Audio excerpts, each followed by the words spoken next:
In this video, we're going to talk about interpreting test results and what to do with those results. Outcomes of the test could include it being a success, a failure, or you might be uncertain. Test results can be used for a range of purposes. Tests can measure successes against design criterion. Tests can inform prototype iteration. Tests can also communicate with a client or a sponsor. A successful test means that the design criteria have been met. Your team may still go back and choose to iterate. When all of your tests meet all of the stated design criteria and functions, then your project is done.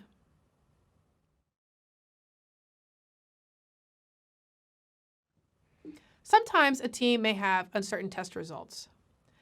This could look like a test failing before the results are actually gathered, or you may be testing with materials or in a range that are not fully realistic. When this happens, I can offer a couple of strategies. You may want to try to isolate the component that's causing the test to be uncertain. You want to discuss with your team and possibly alter the testing plan.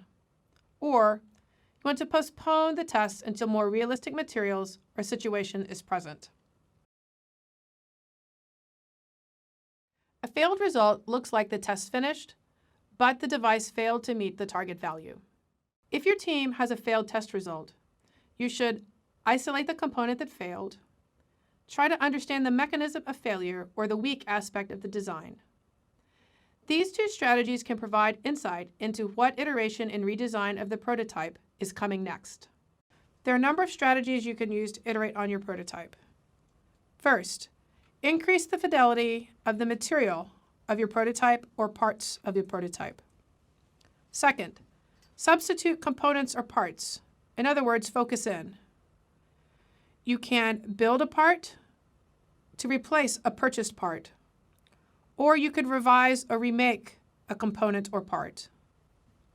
Third, you could remake the prototype at a same or higher fidelity. If you recall the EDP diagram, there are a couple of backwards arrows. The most common place for iteration in the engineering design process is between prototyping and testing. The other example of iteration is going back to brainstorming after the evaluation step. A team is done when a design passes all the tests and the design meets all of the design criteria and functions. At this point, the design is ready to be turned over to the client.